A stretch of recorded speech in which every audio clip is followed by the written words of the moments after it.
अस्सलाम वालेकुम, good morning, सुबह बखैर। इस उम्मीद और दुआ के साथ गुड मॉर्निंग पहले तो सवाल ये है, इस उम्मीद और दुआ के साथ हम शो का आगाज़ करेंगे कि अल्लाह ताला हमारे मुल्क पर रहम करे। जो हालात हम अपने इर्द गिर्द देख रहे हैं उनमें कुछ बेहतरी आए, क्योंकि इसका असर सबकी ज़िंदगियों पर पड़ रहा है। ना सिर्फ मौशी ज़िंदगियों पर पड़ रहा है, ज़ाती ज़िंदगियों पर पड़ रहा है, बल्कि ओवरऑल समाजी ज़िंदगियों पर तो बहुत पहले से ही असर पड़ना शुरू हो गया था।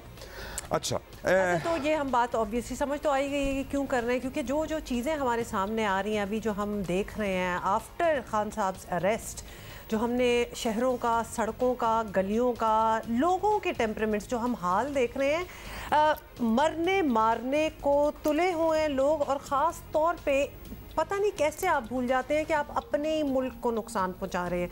ये जो प्रेजेंस होती है, टू बी ऑनेस्ट, इतने कोई हजारों लोग नहीं नहीं, बिल्कुल हजारों लोग नहीं है, लेकिन जो हैं वो अपना पूरा काम कर रहे हैं। चंद सौ, लिटरली, जैसे कि फिरोजपुर रोड पर कल रात जो कंटेनर जला रहे थे जिसमें करोड़ों का माल जल गया, जिस फैमिली का वो कंटेनर होगा उसके कपड़े का कंटेनर जल गया, वो शायद सारी उम्र रिकवर ना कर पाए इस नुकसान से। अगर वो मिडिल क्लास होंगे तो सड़क पे आ जाएंगे, अगर अमीर होंगे तो उनका सारा कारोबार तबाह हो जाएगा। वैसे तो उसूली तौर पर तो यही होना चाहिए ना, ये बलवाई और इनके सारे ख़ानदान भरे जो लोगों का नुकसान हुआ है।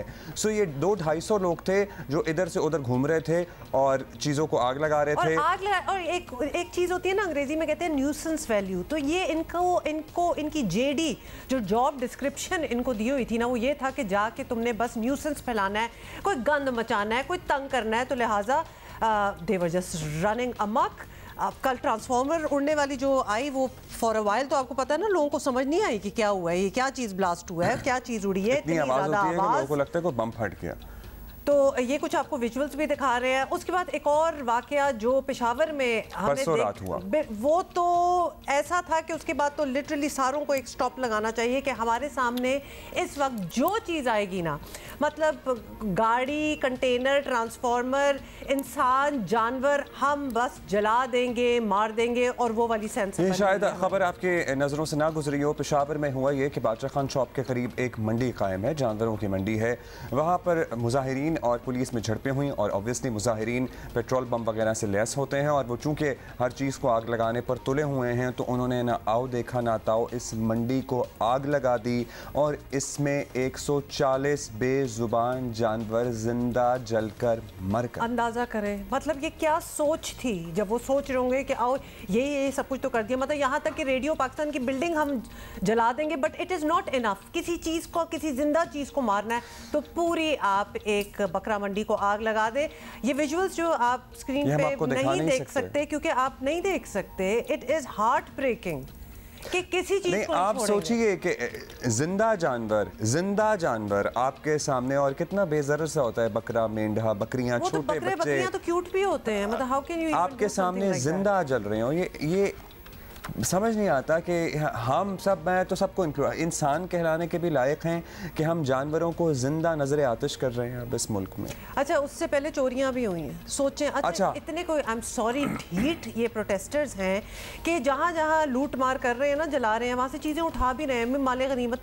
तुम डिसाइड कर लो कि तुम चोर हो या प्रोटेस्टर हो। पहले तो अपने बारे में फैसला करो, अपने आप से पूछो कि मैं कौन हूँ।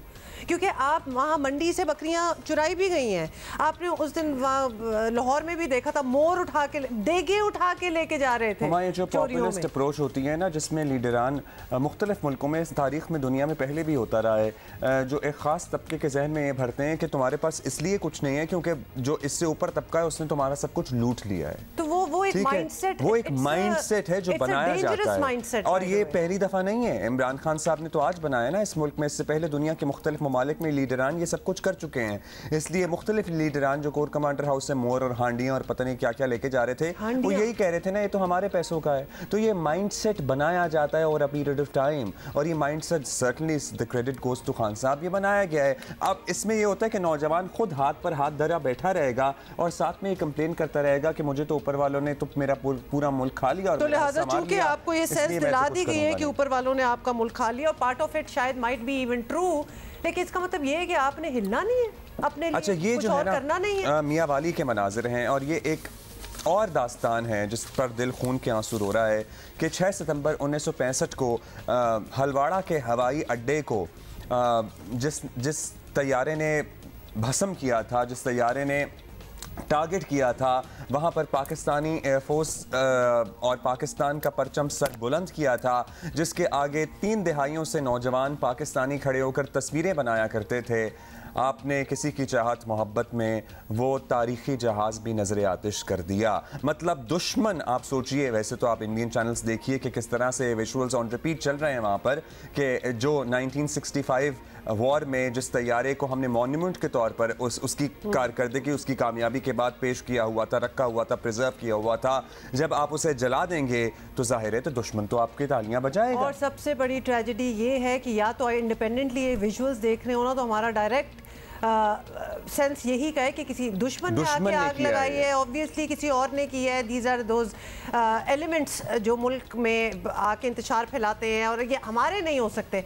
अफसोस की बात यह है कि ये हमारे ही हैं जिन्होंने ये की है। They are very much our own. हम उनको डिसोन नहीं कर सकते, वो पाकिस्तानी हैं, उनको गुस्सा चढ़ा हुआ है, और वो इस वक्त कोई भी चीज़ सामने आएगी, इंक्लूडिंग अब्दुल्ला, जिसने आपने बैकड्रॉप पूरी एक बैकग्राउंड हिस्ट्री दी है इसकी।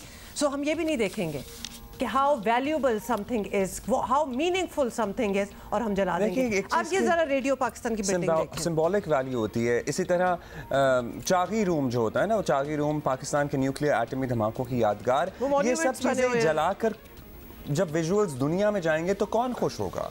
आप मुझे बताएं, सिर्फ पाकिस्तान के दुश्मन खुश होंगे ना कि 1965 के जंग में जिस तैयारे ने हलवाड़ा के हवाई अड्डे को तबाह किया, वो आपने जलाकर राख कर दिया आज 2023 में, इस पे कौन खुश होगा? चाकी का मॉन्यूमेंट या रूम जब आप जलाएंगे रेडियो पाकिस्तान में तो कौन खुश होगा? अच्छा अब्दुल्ला, ये जो रेडियो पाकिस्तान की बिल्डिंग जब जल रही थी ना, मुझे स्पेशली दुख इसलिए भी हो रहा था because very briefly earlier in my career मैंने रेडियो पाकिस्तान में भी काम किया हुआ है इन इस्लामाबाद ऑफिस। रेडियो पाकिस्तान की बिल्डिंग्स है ना, वो उनकी हिस्टोरिकल सिग्निफिकेंस है। वो उनके अंदर जो अब जब आप जाते हैं, इक्विपमेंट देखते हैं, those corridors, they you know कि ये कितने पुराने हैं। They are valuable in the sense कि ये हमारे असासे हैं, यहाँ से we have actually kind of begin. उसको आग लगा देना। अब ये पेशावर में जो रेडियो पाकिस्तान की बिल्डिंग को आग लगाई है, इसके अंदर कितनी वैल्यूबल डॉक्यूमेंट्स गए हैं, कितना इक्विपमेंट जला है, कितनी पुरानी रिकॉर्डिंग्स खत्म हुई हैं, तस्वीरें लगी होती हैं गैलरियों में, क्या आइकॉनिक तस्वीरें होती हैं। It was a tragedy to see this. और सबसे अब लास्ट नोट यही कहेंगे, कोई रोक टोक नहीं है, कोई रोकथाम नहीं है, कोई सीनियर लीडरशिप से ये एक लफ्ज़ ही आ जाए कि रुक जाओ, डोंट डू दिस, मतलब कोई तो कुछ कह दे। अच्छा, सिर्फ ये कह रहे हैं कि ये हमारे लोग नहीं हैं। वैसे तो आपको पता है ऑडियोज़, वीडियोज़, विजुअल्स जिसमें किस तरह से ये मुनज़्ज़म तरीके से किया जा रहा है, लेकिन इतनी आसानी से एक तरफ ये सब कुछ करते हैं और दूसरी तरफ ये कह देते हैं। और इसी बात का तस्करा कल एक प्रेस रिलीज़ में भी किया गया, अहम तरीन प्रेस रिलीज़ में, कि दोगलेपन का किस तरह मुजाहरा किया जाता है। खैर, उसके बाद आपको पता ही है, ये भी कहा गया था, वज़ीर आज़म पाकिस्तान ने भी जो कौम से खिताब किया, वैसे वज़ीर आज़म साहब बड़ा अहम मौका था, अगर आप ज़रा कौम की आंखों में आंखें डालकर अपने दिल की बात करते तो शायद कौम को ज़्यादा समझ आती, बजाय इसके कि आप दो कागज़ों में फंसे रहे और समझ नहीं आ रहा था कि आप क्या कहना चाह रहे हैं, या फिर आप ये इख्तियारात किसी को तफवीज़ कर दीजिए कि आपकी जगह कोई आकर खिताब कर लिया करे। I wonder कि what was it, but yes, वो वज़ीर आज़म ने खिताब किया था। अब इन अ नटशेल आपको एक दफ़ा फिर बता दें कि गिरफ्तारी के बाद इमरान खान और उनके साथियों के लिए कानूनी मुश्किलात जो हैं वो बढ़ती नज़र आ रही हैं, और PTI की टॉप लीडरशिप इस वक्त सलाखों के पीछे है। इमरान खान के बाद कल पहले PTI के सेक्रेटरी जनरल असद उमर, साबिक गवर्नर पंजाब उमर सरफराज चीमा, और उसके बाद आपको फिर बता दें कि रात गए फवाद चौधरी और शाह महमूद कुरैशी भी हिरासत में ले लिए गए। फवाद चौधरी ने कल कई घंटे सुप्रीम कोर्ट में गुजारे। उन्हें खदशा था कि उन्हें गिरफ्तार किया जा सकता है, और उनका कहना था हालात बता रहे हैं कोई भी गिरफ्तार हो सकता है, और फिर वो हो गए। जी साहब, पुलिस इंतजार करी बाहर गिरफ्तारी के लिए। हम भी यही हैं, देख लेंगे, हमारे पास ऑर्डर तो है, अदालत ने मना किया हुआ है किसी भी रेस्ट में, लेकिन अब तो जो हालात जा रहे हैं, मुझे लगता है चीफ जस्टिस से बेचारा ना रेस्ट हो जाए। इमरान खान की जगह कोई भी तो होना चाहिए ना जो पार्टी संभाले। आपके लिए फिर क्या होगा? क्या कोई भी तो हो इमरान खान की जगह पार्टी संभालने वाला? नहीं, पार्टी की पूरी लीडरशिप है इस वक्त, तमाम फवाद चौधरी को आपने सुन लिया और बताएं आपको कि शाह महमूद कुरैशी जो हैं उनको 3 MPO के तहत गिरफ्तार किया गया और उन पर जलाओ घिराव और हंगामा आराई के मुकदमात हैं और उन्होंने गिरफ्तारी से पहले एक वीडियो पैगाम में जद्दोजहद जारी रखने का अज़म किया।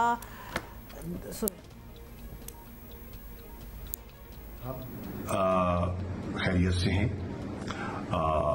पुराज़म है, पहले से ज़्यादा पुराज़म है और कुछ रंजीदा ज़रूर है और रंजीदा है शहादतों पर।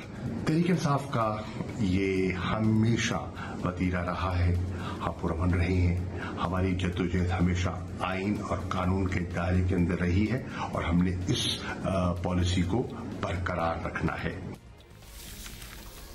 अच्छा, ये जद्दोजहद वाली बात की कुछ मतलब कोई पार्टीशन अभी आप बात कर रही थी ना 1947 के दिन है रेडियो पाकिस्तान पेशावर की हिस्टोरिकल बिल्डिंग की, तो मैं आपको बताना चाहता हूँ कि अहमद फराज साहब जिनके साहबजादे हैं शिबली फराज साहब, उन्होंने as a script writer radio Pakistan Peshawar में खिदमत सर अंजाम दी हैं और रेडियो पाकिस्तान पेशावर में उनके हाथ से लिखे हुए डॉक्यूमेंट्स तक आज तक प्रिजर्व किए हुए रखे हुए हैं। आज तक नहीं, कल तक, क्योंकि इस वक्त हमें नहीं पता कि है और उन्हीं के साहबजादे शिबली फराज की पार्टी के लोग जो हैं ये उस हिस्टोरिक इमारत को नजर आतिश कर रहे हैं। What a tragedy. मतलब ये वैसे I am sorry, I was just listening to Shah Mahmood Qureshi साहब, जद्दोजहद की आप बात कर रहे थे, पता नहीं कौन सी इधर जंग चल रही है, आप थोड़ा सा वार्निंग भी दे सकते, थोड़ा मोहतात होने को अपने ये जो फॉलोअर जो बिल्कुल अंधे हुए हैं उनको कह सकते थे। कुछ 2 लफ्ज़ तो इंसान कह देता, कोई just to cover things up ही आपके मुंह से निकल जाता, बट नो। अच्छा, चूंकि हम इस हिस्टोरिकल इमारत की बात कर ही रहे हैं तो ये प्री पार्टीशन आपको पता है 1935 से ये इमारत फंक्शनल है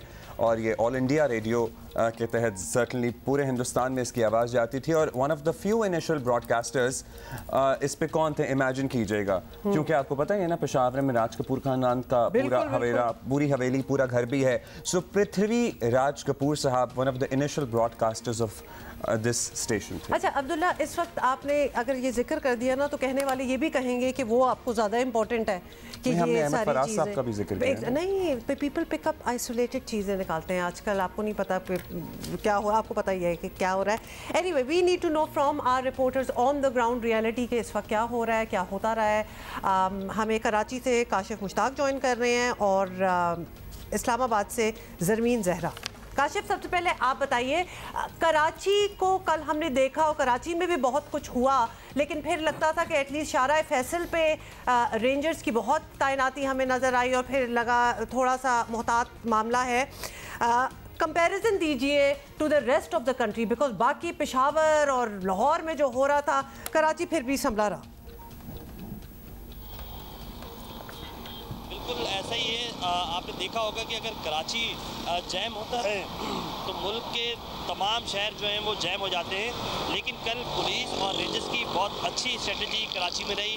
2-3 वाक़यात ऐसे रिपोर्ट हुए, कुछ कारकुनान गिरफ्तार भी किए गए, चूँकि इस बार जो है वो गुज़िश्ता रोज़ हमने देखा कि कारकुनान की जानिब से ना सिर्फ पथराव किया गया पुलिस पार्टी पर, बल्कि आपको बताएं कि हवाई फायरिंग भी की गई।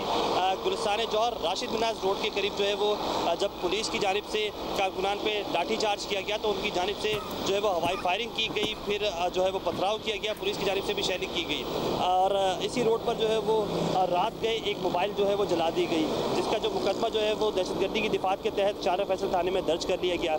इस जोन में इस वक्त 3 मुकदमा दर्ज कर लिए गए हैं। गुज़िश्ता रोज़ जो है वो 80 के करीब जो कारकुनान हैं उनको गिरफ्तार किया गया है और 200 के करीब इन 3 मुकदमात में कारकुनान को नामजद किया गया है और तमाम तर कारकुनान को गिरफ्तार कर लिया जाएगा। साथ ही साथ ये बताएं कि इनकी जानिब से 2 लोकेशन जो है वो गुज़िश्ता रोज़ तब्दील की गई। पहले ये कहा गया कि शाहराह फैसल नर्सरी के करीब जो है वो मुजाहरा किया जाएगा और इस हवाले से कारकुनान यहाँ जमा हों, लेकिन पुलिस और रेंजर्स की जानिब से ऐसी स्ट्रेटजी रखी गई कि ना सिर्फ मेन शाहराह फैसल पर जो है वो पुलिस की नफरी तैनात की गई, बल्कि तमाम तर एतराफ़ की जो गलियाँ थी वहाँ भी हैवी डिप्लॉयमेंट जो है वो की गई। फिर इसके बाद जब ये लोकेशन तब्दील की गई तो Rashid Minhas road millennium mall के करीब जो है वो लोकेशन रखी गई और उसके बाद यहाँ से से भी पुलिस की नफरी मूव हुई और शहर के दीगर इलाकों से भी पुलिस की नफरी जो है वो वहाँ मूव कर दी गई। रेंजर्स का बहुत बड़ा स्क्वाड जो है उसे बैकअप फोर्स पे वहाँ रखा गया। जब वहाँ शेलिंग हुई, पथराव हुआ तो तमाम तर फोर्सेस फ्रंट लाइन पर आई और उसके बाद जो है वो गिरफ्तारियाँ भी की गई। सबसे पहले मिलेनियम मॉल पर खवातीन की एक बड़ी तादाद हुई, 12 खवातीन को वहाँ से गिरफ्तार किया गया और उसके बाद लोगों को वहाँ से मुंतशिर करने की कोशिश की गई। तो इसी दौरान हंगामा आराई के तो एक मोबाइल को भी जो जलाया गया। ये तो हो गई इन 2 पॉइंट की जो है वो निशानदेही। इसके बाद अगर पूरी ओवरऑल शहर की सिचुएशन की बात करें तो ऐलानात बहुत ज़्यादा किए गए थे। कारकुनान जैसे बाहर निकल रहे थे, पुलिस की जानिब से वाज़ेह हिकमत अमली कल सुबह सवेरे ही हमने आपको बताया था कि वाज़ेह हिकमत अमली अपनाई गई और वो कामयाब भी रही। सो मिलेनियम मॉल के अतराफ के अलावा कोई ख़ास वाक़यात नहीं हुए, लेकिन वहाँ पे भी कंट्रोल कर लिया गया। अच्छा काशिफ, ये जो सारा कुछ हो रहा है इसमें तालीमी निज़ाम बड़ा मुतासर है। कल तो स्कूल लिटरली सारे ही बंद थे, आज स्कूल्स बहुत से खुले हुए हैं। कुछ वालिदैन ज़रा मोहतात हैं। एग्ज़ाम्स वगैरह का बता दें, जो एग्ज़ाम स्केजुल थे वो आज से अपने टाइम और स्केजुल के मुताबिक हो रहे हैं। स्कूल नॉर्मलाइज हो गया है सारा कुछ, ये सिलसिला ठीक हो गया है यूनिवर्सिटियाँ, कॉलेज, स्कूल? अब्दुल्ला ऐसे ही है, लोगों जो पेरेंट्स हैं उनके दरमियान थोड़ा सा खौफ पाया जाता है। तो इस वजह से गुज़िश्ता रोज़ तो बाकायदा कुछ प्राइवेट स्कूल की जानिब से जो इम्तिहानात होने थे वो जो है वो रोक दिए गए थे और कहा गया था कि आज होंगे। तो इस हवाले से आज हमने देखा है कि तमाम तर स्कूल्स खुले हुए हैं, लेकिन चूँकि थोड़ा सा खौफ है और जगह जगह पुलिस की जो है वो डिप्लॉयमेंट है, रेंजर्स की नफरी तैनात की गई है, तो लोग जो है वो थोड़ा सा शायद एहतियात कर रहे हैं। शहर में मामूल से जो ट्रैफिक होता है इस वक्त ऑफिस के वक्त जो, लेकिन आज उससे थोड़ा सा कम है। गुज़िश्ता रोज़ बहुत ज़्यादा कम था, लेकिन आज थोड़ा सा उससे कम है।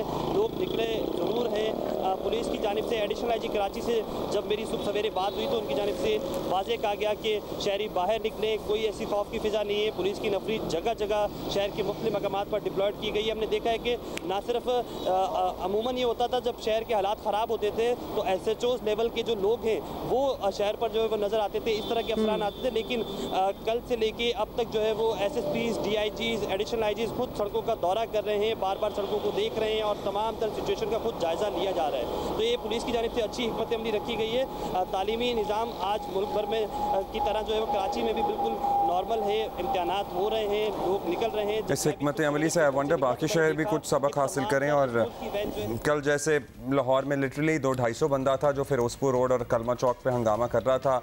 वी ऑल वंडर्ड कि उनको क्यों नहीं कंटेन किया जा सका। अच्छा ज़रमीन, इस्लामाबाद का हाल हमें बताएं। इस्लामाबाद इसको इस वक्त at eye of the storm या सेंटर पॉइंट जो भी आप कहना चाहें, डिसीजन मेकिंग वहीं से हो रही है, क्या हालात हैं, क्या सेंस है? जी बिल्कुल हुमा, इसी तरह से हालात हैं, पूरे मुल्क से मुख्तलिफ नहीं है इस्लामाबाद के हालात भी। कल पूरा श्रीनगर हाईवे पर पुलिस और जो मुजाहिरीन थे उनके दरमियान कशीदगी जारी रही। वक्तन फ़वक्तन जो था यहाँ पर आंसू गैस की शेलिंग भी की गई। मैं श्रीनगर हाईवे के हवाले से थोड़ा सा बताती चलूँ। यहीं पर ही पुलिस लाइन मौजूद है जहाँ पर इस वक्त मैं मौजूद हूँ, जहाँ पर इमरान खान इस वक्त अंदर मौजूद हैं। यहीं पर पुलिस की जानिब से काफ़ी ज़्यादा नफरी भी लगाई गई थी। श्रीनगर हाईवे को यहाँ पर आने वाले तमाम रस्ते जो थे वो बंद किए गए थे। उसके बावजूद मुजाहिरीन कल 12-1 के दरमियान श्रीनगर हाईवे पर जमा हुए और उन्होंने पथराव शुरू कर दिया। जो ट्रैफिक की रवानी जो थी वो चल रही थी उसको मुतासिर किया। जो गाड़ियां जा रही थी प्राइवेट गाड़ियों को रोक रोक के उनके जो थे शीशे तोड़े गए और पथराव उनके ऊपर किया गया। पुलिस ने उनको मुंतशिर करने के लिए आंसू गैस की शेलिंग की, लेकिन वो वक्तन फ़वक्तन जो था वो मुजाहिरीन मुश्तिल अफराद जो थे कारकुनान वो बार बार बाहर आ जाते थे। इसी तरह से सारा दिन शाम तक ये आँख मचोली का सिलसिला जारी रहा। मुजाहिरीन बार बार ग्रीन बेल्ट्स में चले जाते थे और हालांकि इतने ज़्यादा तादाद नहीं थी मुजाहिरीन की, लेकिन फिर भी कुछ ना कुछ मुजाहिरीन जो थे वो इसी तरह से दरख्त जलाए गए। और उसके अलावा भी आते हुए हम देख रहे थे कि खंबे तोड़े हुए हैं, ब्लॉक्स जो फुटपाथ के करीब साइड पे जो ब्लॉक लगाए गए हैं वो तोड़ के वो उठा के उन्होंने सड़क के बीच में रख के जो था वो गाड़ियों को रोका गया। और गाड़ियों को सुबह हमें एक SP बता रहे थे कि लोगों को रोक के वहाँ से उनसे स्नैचिंग भी की गई है। शहरियों को शदीद मुश्किलात का सामना करना पड़ा। अगर मैं श्रीनगर हाईवे की इंपॉर्टेंस के हवाले से थोड़ा सा बताती चलूँ ताकि आपको अंदाज़ा हो जाए कि कितनी अहम शाहराह है। ये एयरपोर्ट को भी यही रास्ता जाता है, लाहौर मोटरवे, पेशावर मोटरवे भी यही शाहराह जो है वो मिलाती है। साथ ही साथ यहाँ पर जो है इंपॉर्टेंट बिल्डिंग्स जो है सरकारी इमारत भी मौजूद हैं। रास्ते खुले हुए हैं, लोगों ने एयरपोर्ट अगर जाना हो तो जा सकते हैं, मोटरवे चढ़ना हो तो चढ़ सकते हैं। उसकी क्या अपडेट है? जी, रात को पुलिस ने ये क्लियर करवाया है और अब तो है जो रास्ते जुज़वी तौर पर खुले हुए हैं, रास्ते में ब्लॉक्स मौजूद हैं, लेकिन रास्ते जो हैं वो जुज़वी तौर पर खोल दिए गए हैं। पुलिस ने रात ये सारा एरिया क्लियर करवाया। अभी गिरफ्तार भी कुछ और लोग भी हुए हैं इस्लामाबाद से, तो उसकी आपके पास इत्तलात हैं कि कौन कौन फवाद चौधरी के बाद कौन कौन गिरफ्तार हुआ है? इस्लामाबाद से मरकज़ी रहनुमाओं में तो फवाद चौधरी और असद उमर और शाह महमूद कुरैशी गिरफ्तार हुए हैं। उसके अलावा जो मुजाहिरीन को पुलिस ने गिरफ्तार किया है उनकी तादाद 110 बताई जा रही है, जो कि कार सरकार में मदाखलत और 3 MPO के तहत जो है इनको गिरफ्तार किया गया है। जबकि पुलिस एहलकार जो हैं वो 28 पुलिस एहलकार ज़ख्मी हुए हैं इन मुजाहिरीन के पथराव से या फिर डंडे लगने से। इन पुलिस एहलकारों को जो था पुलिस लाइन लेकर आया गया, जहाँ पर इनको तिब्बी इमदाद दी गई।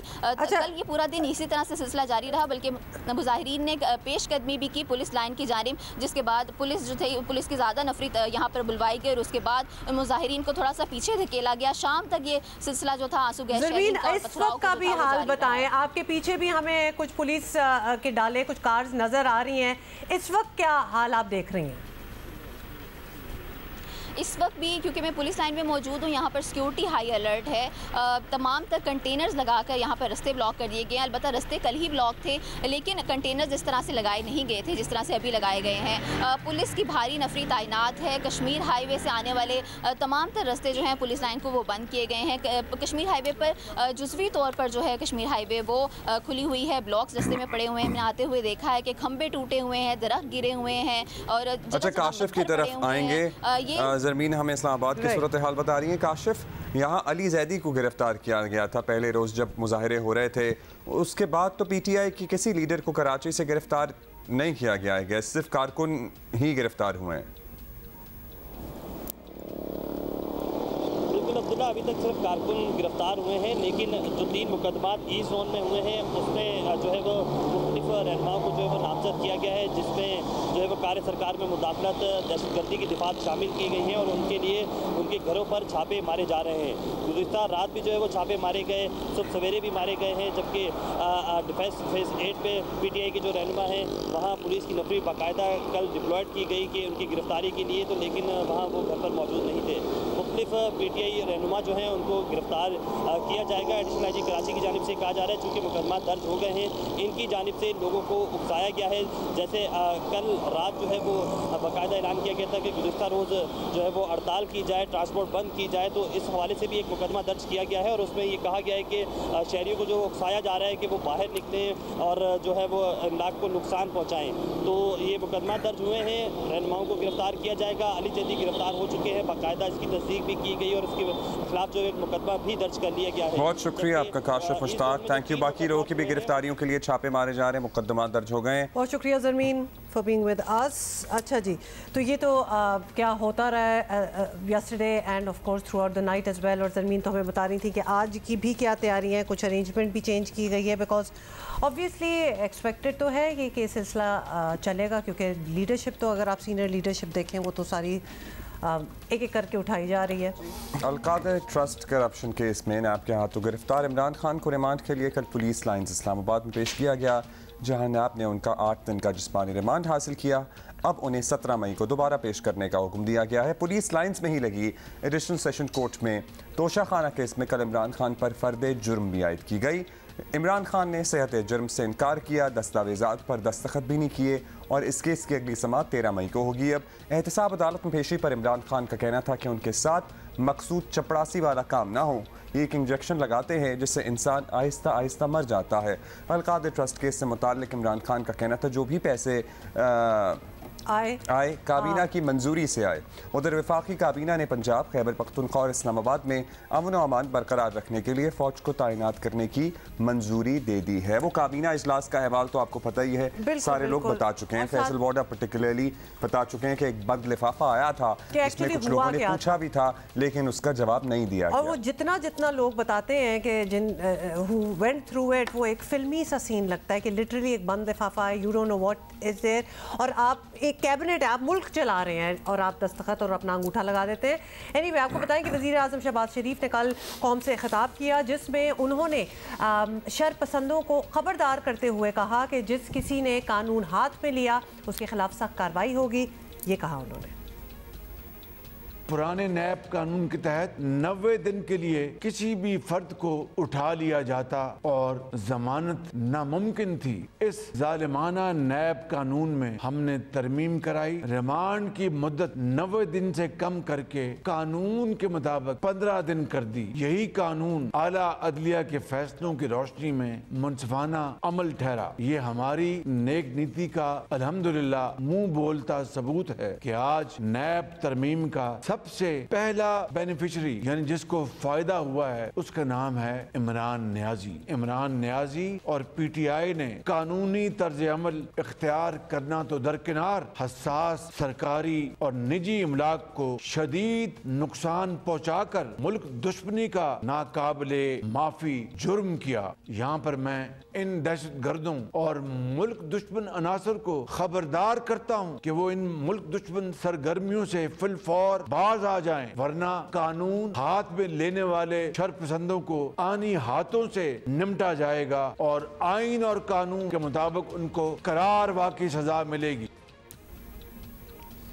अच्छा जी, साथ ही साथ आपको बता दें कि इमरान खान की गिरफ्तारी के बाद शरपसंदों की जानिब से फ़ौजी तनसीबात पर हमलों के खिलाफ कल फ़ौज का रद्द अमल भी सामने आ गया और तर्जुमान पाक फ़ौज ने कहा कि फ़ौजी तनसीबात पर हमलों के पीछे PTI की शरपसंद लीडरशिप थी। उन्होंने सीधा लीडरशिप को ही इल्ज़ाम दिया। घनाउना मंसूबा ये भी था कि फ़ौज कोई रद्द अमल दे जिसे वो मज़मूम मकासद के लिए इस्तेमाल कर सकें, लेकिन फ़ौज ने सब्र और तहम्मुल से ये साजिश नाकाम बना दी। शरपसंदों की शनाख्त कर ली गई है और उनके खिलाफ कार्रवाई कानून के तहत होगी, ये भी कहा। और पाक फ़ौज के तर्जुमान ने ज़ोर देकर कहा कि अब किसी ने फ़ौजी इदारों, रियासती तनसीबात और अमलाक पर हमला किया तो जवाब भी शदीद होगा। तर्जुमान ने कहा कि जो काम मुल्क दुश्मन 75 साल में ना कर सके, बिल्कुल वो इक़्तिदार की हवस में मुब्तला सियासी लबादा ओढ़े घरों ने कर दिया। बड़ी स्ट्रॉन्ग वर्ड से ज़रा सुनिए। Very strong choice of words. 9 मई का दिन स्याह बाप के तौर पर उन्होंने कहा कि याद रखा जाएगा। अच्छा, सिलसिले में कल दोपहर से ही फ़ोन कॉल्स लीक होने का सिलसिला, लीक क्या मंजर आम पर आने का सिलसिला शुरू हो गया था, जिसमें मुतअद्दिद PTI रहनुमाओं की गुफ्तगू मंजर आम पर आई कि किस तरह से वो प्लानिंग कर रहे हैं और किस तरह से इस हमले के बाद वो आपस में बात कर रहे हैं। अच्छा जी, सीनियर सहाफ़ी तज्ज़ियाकार मज़हर अब्बास साहब हमारे साथ मौजूद हैं। मज़हर साहब, ये सारी चीज़ें हम सब के सामने ही हैं, जो होता रहा वो भी सब के सामने है। मतलब वीडियो भी है जिसमें मोहतरमा डॉक्टर यास्मीन राशिद साहिबा गाड़ी पे चढ़ी हुई हैं और लोग उनसे इजाज़त मांग रहे हैं और वो कुछ कह नहीं रही हैं कि हाँ नहीं जाओ, और सब इनफैक्ट कह रही हैं कि सब इकट्ठे होकर कोर कमांडर हाउस जाओ। लेकिन उसमें भी let's take two sides of the story. अब वो लोगों को वहाँ से इकट्ठा होने को कह रही थी या फिर आगे का क्या प्लान था? कोर कमांडर हाउस जाने की ही बात हो रही थी, वो कह रही थी इकट्ठे होकर जाओ। तो इस सब के बाद पाकिस्तान तहरीक इंसाफ की लीडरशिप का आपको पता है यही मौक़िफ़ है कि ये असल में उनके खिलाफ साजिश हो रही है और ये तो उनके लोग नहीं हैं। तो ये कैसे वो कह सकते हैं, या वाकई हो भी सकता है कि इसमें कुछ साजिशी उनसे शामिल हो और लोग घुस आए हों? आपकी क्या राय है इस सिलसिले में? शुक्रिया। देखें, एक चीज़ को, इस चीज़ का ख्याल रखें, जो मॉब मेंटालिटी होती है ना वो बड़ी मुख्तलिफ होती है, और जब मॉब जा रहा होता है तो उसमें अगर आप पुराने इंटेलिजेंस ऑफिसर्स की किताबें पढ़ें तो आपको अंदाज़ा होगा कि मॉब के अंदर फिर क्या होता है, और ये लीडरशिप का ही काम होता है कि इस चीज़ का ख्याल रखें। कल जो कुछ भी हुआ, कल या परसों में जो कुछ भी हुआ, अब आपके पास ऑडियो वीडियो पे मेरा अपना एक मौक़िफ़ है कि उनकी लीक से पहले ये भी मालूम किया जाए कि ये लीक कौन करवाता है, और ये ऑडियो टेप करने का आपको पता है कि क्या तरीक़ाकार क्या है। जो इंटेलिजेंस ब्यूरो जो ऑडियोज़ रिकॉर्ड करते हैं उसकी परमिशन प्रेसिडेंट से लेनी होती है, और ये अंडर द लॉ है। लेकिन इसको भी छोड़ें, चलें, ऑडियो आ गई सामने, वीडियो आ गई सामने, इवेंट सामने हैं, लोग गिरफ्तार हुए हैं, अब ट्रायल करें, उनका ट्रायल करें। अब इमरान खान को जिस केस में पकड़ा गया है, एक तो ये कि जो गिरफ्तारी का अंदाज था, इमरान खान एक पॉलिटिकल लीडर हैं, इमरान खान पे बड़ा सीरियस चार्जेस हैं, लेकिन इमरान खान टेररिस्ट नहीं हैं।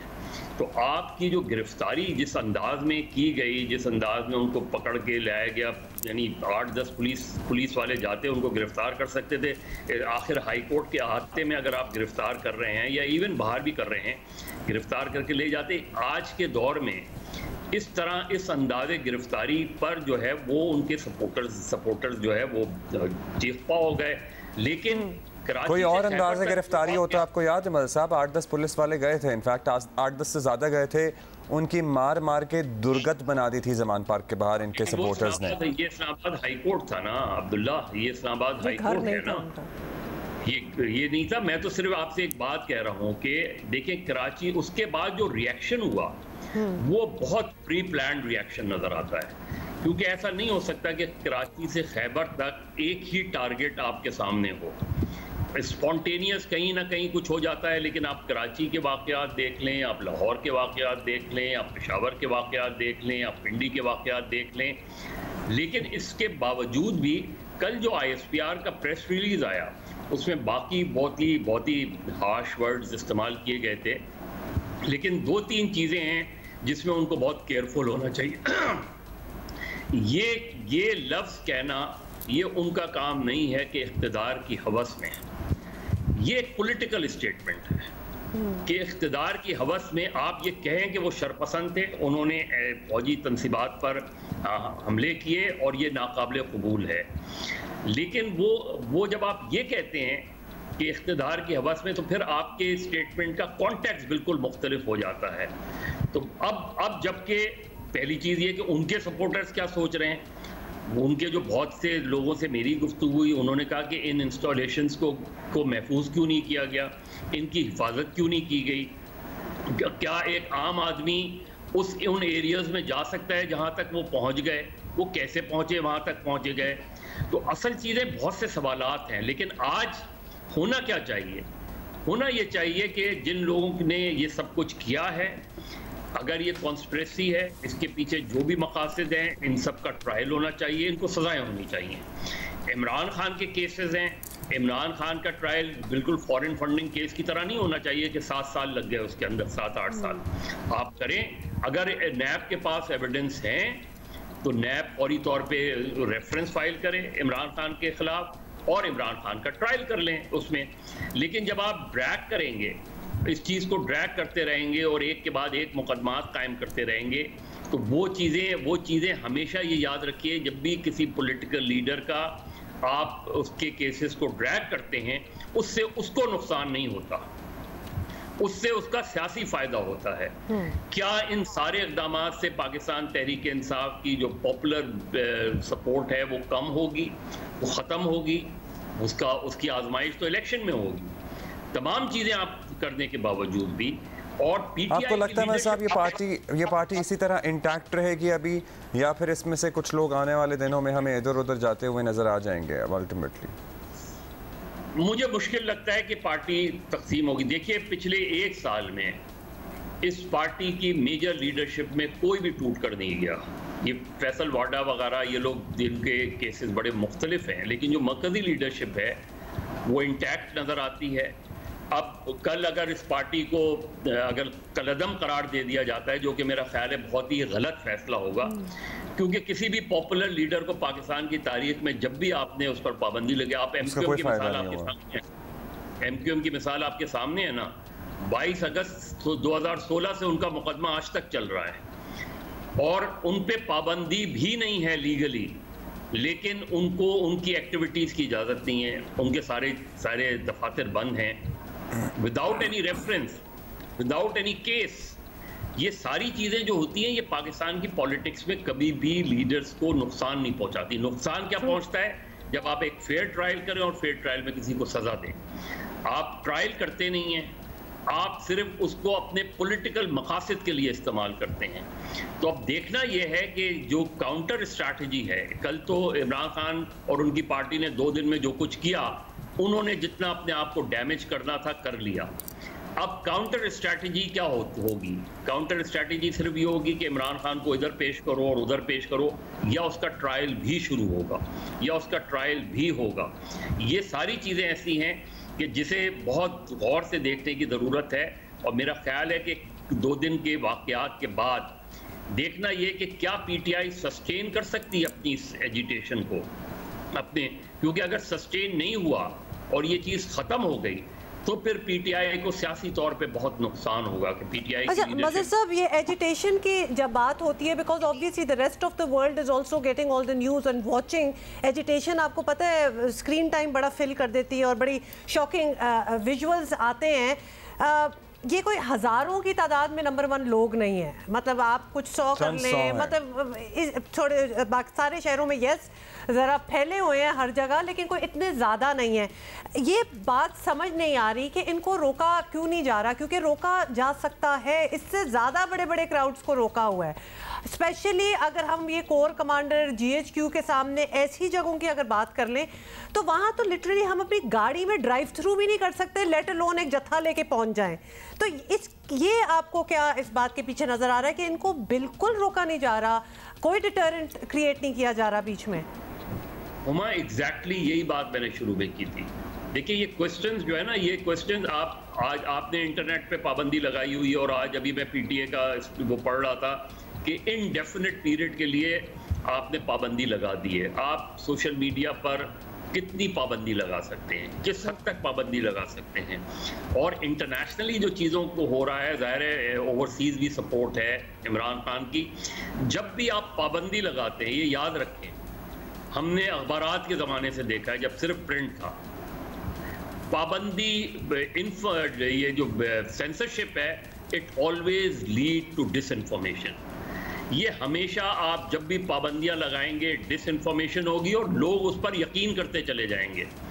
इसलिए आप जवाब दें उसका। ये खैर इंटरनेट की पाबंदी तो इंतहाई भोंडी हरकत है, इससे अरबों का नुकसान हो रहा है और इससे कोई फायदा नहीं हो रहा है। वंडर ये जीनियस का आइडिया है साहब। लेकिन एक और अल्टरनेटिव पर्सपेक्टिव, ये जो आप लोग तनसीबात की हिफाजत की बात कर रहे थे, ये भी है कि कल ISPR की प्रेस रिलीज में भी आपने पढ़ा होगा कि उन्होंने कहा कि हमने बड़ा मुतब्बिराना और समझदाराना रद्द अमल दिया। तवक्को ये थी, इनफैक्ट साजिश ये थी कि फ़ौज कुछ रिएक्ट करेगी और उसके बाद फिर इसको पॉलिटिकल माइलेज के तौर पर ये लोग इस्तेमाल करेंगे। तो एक पहलू ये भी है कि वहाँ इसलिए कोई भी रिएक्शन नहीं दिया गया कि कोई नुकसान ना हो जाए। अब्दुल्ला बिल्कुल ठीक बात है, लेकिन क्या पैरामिलिट्री रेंजर्स वहाँ नहीं तैनात हो सकती थी? आर्मी नहीं आती, लेकिन क्या रेंजर्स आप कराची में क्या था, कराची में भी इन्होंने ये कोशिश की थी कि कोर हेडक्वार्टर की तरफ बढ़े, लेकिन रेंजर्स आ गई थी। और उसके बाद जो कुछ भी हुआ वो नर्सरी, FTC, और फिर कल हमने देखा कि राशिद मिनास रोड वगैरह पे और जगह प्रोटेस्ट होते रहे, वो होते रहे। लेकिन जिस चीज़ को आपने महफूज करना था, कराची में अगर महफूज किया जा सकता है, तो क्या रावलपिंडी में महफूज नहीं किया जा सकता था? क्या लाहौर में महफूज नहीं किया जा सकता था? क्या पेशावर में महफूज नहीं किया जा सकता? क्या रेडियो पाकिस्तान पेशावर की बिल्डिंग पे आप ये जो सीरियस क्वेश्चन है, देखिए कल 2 दिन में हुआ क्या है, रेट ऑफ द स्टेट जो है वो कंप्लीटली खत्म होती नजर आई, इंस्टीट्यूशनल कोलैप्स नजर आया है, सिस्टमैटिक कोलैप्स नजर आया है, इंस्टीट्यूशंस का नजर नहीं आया। आप इस्लामाबाद हाई कोर्ट का ही देख लेना, आप एक फैसला आता है और बाद में पता चलता है कि जी ये तो फैसला हुआ ही नहीं था। यानी आप 2 जजेस के एक फैसला आया, वो बिल्कुल मुझे नहीं पता कि वो बाद में जो स्टेटमेंट आया वो दुरुस्त था या पहले जो 2 जजेस के फैसले आए वो दुरुस्त है। लेकिन नजर क्या आ रहा है कि हर जगह एक अनार्की है, हर जगह एक ऐसी सूरत है हाल। चलें, थैंक यू साहब, thank you, that is all time we have. और कंफ्यूजन भी है कि किसी को कुछ एक्चुअली समझ भी नहीं आ रहा। और यू आर वेरी राइट, ये जो ऑप्टिक्स हैं जो दुनिया देख रही है, स्पेशली ऑलरेडी हम एक नहज पे हैं डिफ़ॉल्ट के कहा जा रहा है। बहुत सी चीज़ें हैं जो कंपाउंड करती हैं एक प्रॉब्लम को, और उसके बाद ये भी आई थिंक उसमें जी मैं साहब कुछ कह रहे हैं आप? और सबके सोचने का है। जी मैं साहब कुछ you wanted to say something? जी मैं यही कह रहा था कि जो 2 दिन में नजर आया हमें, वो ये नजर आया कि आप ये तो रियलाइज करें कि आपके जो पड़ोसी मुल्क है वो क्या सोच रहा है, जो आपके आस पड़ोस के लोग हैं वो क्या सोच रहे हैं। पाकिस्तान ऑलरेडी इकोनॉमिक कोलैप्स की तरफ है, जहाँ इकोनॉमिक कोलैप्स हो रहा हो वहाँ पॉलिटिकल इंस्टेबिलिटी जो है वो बिल्कुल जो है आप समझ लें कि आपको बिल्कुल आखिरी नहज पर पहुंचा दिया है। जलती पर तेल का काम करती है, मतलब उस 10 टाइम्स into 10x हो जाता है वो प्रोसेस सारा। बहुत शुक्रिया आपका मज़हर साहब, thank you so much for being with अस। दुआ मिर्ज़ा हमें ज्वाइन कर रही हैं लाहौर से, उनसे जानते हैं लाहौर की क्या सूरत हाल है। दुआ, कल रात खासा हंगामा हुआ है लाहौर में, गुलबर्ग और अतराफ़ के मुख्तलिफ इलाकों में। अभी क्या अपडेट है शहर के मुख्तलिफ हिस्सों से? स्कूल कॉलेजेस वगैरह बंद हैं टिल डेट या फिर कुछ नॉर्मलाइज हुई है सिचुएशन? इस वक्त ताज़ा तरीन सूरत हाल की अगर बात करें तो लाहौर में तमाम सड़कों को खोल दिया गया है। रात को कलमा चौक पर खासा हंगामा हुआ और कंटेनर पर धमाका भी हुआ, जिसके बाद कोई जानी नुकसान तो नहीं हुआ लेकिन कंटेनर जलकर खाकसर हो गया। 2 कंटेनर्स, इसी तरह एक माल रोड पर कंटेनर जलकर खाकसर हुआ। हंगामा तो रहा लेकिन इस वक्त सूरत हाल कदर बेहतर है। ज़मान पार्क जाने वाले रास्तों को बंद किया गया लेकिन बाकी लाहौर की तमाम शाहराएँ जो है वो खोल दी गई हैं। ट्रैफिक पुलिस ने कहीं और कंटेनर नहीं लगाए हुए। स्कूल्स के हवाले से कल ही नोटिफिकेशन जारी कर दिया गया था। आज और कल स्कूल कॉलेजेस और यूनिवर्सिटीज़ को बंद किया गया ताकि हालात को पहले एनालाइज किया जाए। तमाम स्कूल कॉलेजेस तो बंद है लेकिन इस वक्त जो है वो ज़मान पार्क में टोलों की सूरत में कारकुनान मौजूद हैं, मुज़ाहिरीन मौजूद हैं, लेकिन लाहौर के किसी और जगह पर फ़िल वक्त ऐसा नहीं है। लेकिन कल की अगर बात करें तो माल रोड पर कारकुनान की बड़ी तादाद मौजूद रही। पुलिस और कारकुनान आमने सामने रहे। पुलिस लेटेस्ट गिरफ्तारियाँ कोई हुई हैं या वही लोग जो गिरफ्तार हुए तो वही लोग कारकुनान को गिरफ्तार किया था? कल पुलिस ने कारकुनान को गिरफ्तार किया था लेकिन आज अभी सूरत हाल चूँकि बेहतर है, सुबह 4 बजे तक ही क्लियर करवा लिया गया था। कलमा चौक पर मेनली कल बहुत हंगामा देखने में आया था लेकिन अभी कलमा चौक को भी मुकम्मल बाजार दुकानें दुआ नॉर्मल खुले हुए थे कल भी और आज भी नॉर्मल बाजार वगैरह अपने मुताबिक जो रूटीन है उस हिसाब से ही काम हो रहा है वहाँ पे। जी, रात को ताजरों ने आज हड़ताल की एक कॉल दी थी लेकिन उसमें भी धड़ेबंदियां थी। एक ग्रुप ने कहा था कि हड़ताल करेंगे, एक ने नहीं कहा था, जबकि वज़ीर आला की जानिब से कहा गया था कि मुकम्मल सिक्योरिटी दी जाएगी। तो अभी हम देख रहे हैं कि बाजार चूँकि सुबह का वक्त है, नॉर्मली 10 से 11 बजे खुलते हैं, तो अभी दुकानें खुलना शुरू हुई हैं। कोई ऐसा खौफ और हरास का माहौल अभी देखने में नहीं आ रहा। सिचुएशन बड़ी नॉर्मल सी नज़र आ रही है। और एग्ज़ाम जो 9th के गालिबन एग्ज़ाम हो रहे थे वो डिलेड ही हैं अभी तक, वो मंडे को ही, अब बाकी तालीमी सरगर्मियाँ मंडे को रिज्यूम होंगी।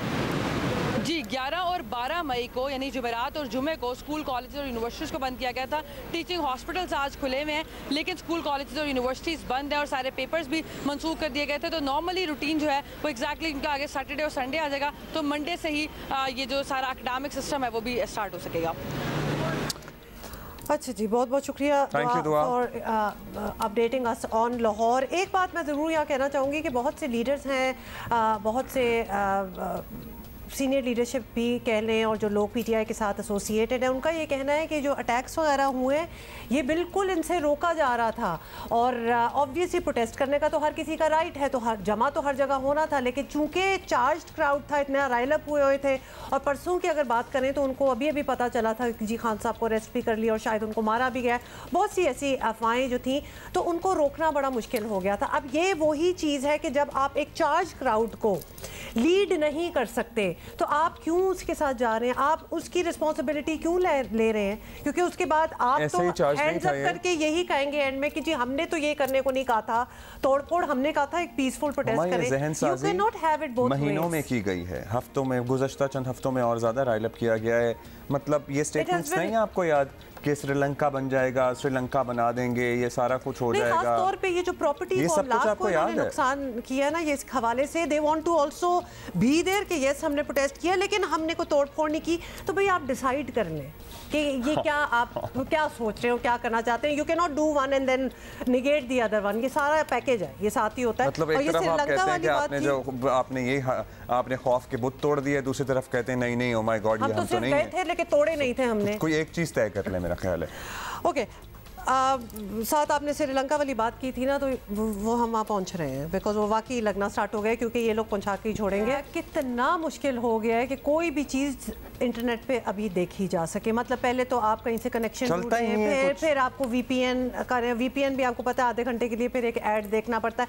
मतलब it is mayhem. Why in this day and age, why do we have to suffer? पता है कितना बड़ा सवाल है, इसमें ज़रा हम डिटेल में बात करेंगे लेकिन इससे पहले और इससे कितना नुकसान हो रहा है और वो तमाम कारोबार जो इससे एसोसिएटेड हैं उनका करोड़ों का नुकसान तो हो चुका है, अब अरबों तक पहुंचने वाला है। सब कुछ छोड़ दें भाई, हम तो डिजिटल पाकिस्तान है, हम तो दुनिया की बराबरी में हैं और क्या क्या हम बातें करते हैं, ये बना रहे हैं, ये ऐप्स हैं, ये सीट मतलब we depend on it almost. हम दुनिया को ये दिखाना चाह रहे हैं और यहाँ 2 दिनों से आवाम को कोई इंटरनेट। अच्छा जी, इस्लामाबाद, लाहौर और कराची की सूरत हाल तो हमने आप तक पहुँचाई, कुछ दीगर शहरों का हाल भी। कोयटा और पेशावर का भी हाल आपको बताते हैं। कोयटा से हमें ज्वाइन कर रहे हैं शहाब उमर और पेशावर से दानियाल अजीज़।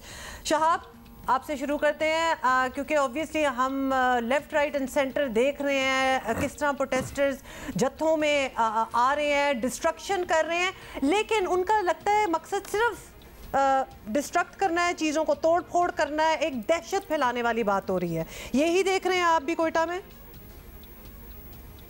देखिए, 2 रोज़ कबल जब चेयरमैन पीटीआई को गिरफ़्तार किया गया तो उसके बाद से हमने देखा परसों शाम से ही सूरत-ए-हाल कुछ इस तरह रही थी कि जो पीटीआई के कारकुनान एयरपोर्ट रोड पे जमा होना शुरू हो गए तो उसके बाद से वो मुश्तल हुए थे। इस मौके पर उन्होंने रोड बंद किया हुआ था, टायर चलाए हुए थे और पत्थर वत्थर रखे हुए थे। उसके बाद जब पुलिस पहुँची थी उन्हें मुतशर करने के लिए तो उन्होंने पथराव भी किया था। सूरत-ए-हाल उस टाइम पर ख़राब हो गई थी, परसों कुछ कशीदा सूरत-ए-हाल हमने देखा यहाँ पर। उसके बाद से जो पत्थर लगने से, फायरिंग या शेलिंग से मुतअद्दिद अफराद ज़ख्मी हुए थे, लेकिन उसके बाद से जो शाम और फिर रात होती सूरत-ए-हाल मामूल पे आना शुरू हो गई थी। और कल से और आज तक हम देख रहे हैं कि कोयटा शहर के मुख्तलिफ़ इलाकों में सूरत-ए-हाल मामूल पे आ गई है। और आज सूरत-ए-हाल इस तरह है कि कोयटा शहर में बाज़ार खुले हुए हैं, जो ट्रैफिक की रवानी है और रवान दवाएँ कुछ कम दिखाई दे रही है ट्रैफिक, ताहम ट्रैफिक रवान दवाएँ जो सुबह के टाइम पर जो दफातर स्कूल जाने वाले जो अफराद थे अपने स्कूलों में गए, दफातर गए हैं, जो शहर के अतराफ में जो शाराएँ हैं, सड़कें हैं वो खुली हुई हैं। ताहम जो 2 रोज़ कबल सूरत-ए-हाल रही थी उसके बाद से पुलिस भी हरकत में आई, उन्होंने शहर के मुख्तलिफ़ इलाकों में चापे भी मारे हैं और इस दौरान 60 से ज़ायद अफराद को गिरफ़्तार भी किया था, उनके खिलाफ मुकदमात भी दर्ज हुए थे। लेकिन जो शहर की जो आज हम देख रहे हैं कि जो मजमूई सूरत-ए-हाल है वो मामूल के मुताबिक है। जो शहरी हैं अपने कारोबार मामूलात में मसरूफ़ हैं, दुकानें भी खुली हुई हैं, जो कारोबारी मराकज़ हैं तिजारती। लेकिन एक बात है कि जो इंटरनेट सर्विस है मुख्तलिफ मोबाइल फ़ोन्स कंपनियों की वो परसों से मुअत्तल है और इस हवाले से पूरे मुल्क में मुअत्तल है जिनका इंडेफिनिट पीरियड तक। शहाब हमारे साथ ही रहिएगा। अभी हम दानियाल के पास चलते हैं, वो तो गेट अप हैं, ज़रा आई गेस बेतनी पस मंज़र में आंसू गैस वगैरह चल रही है, क्या हो रहा है?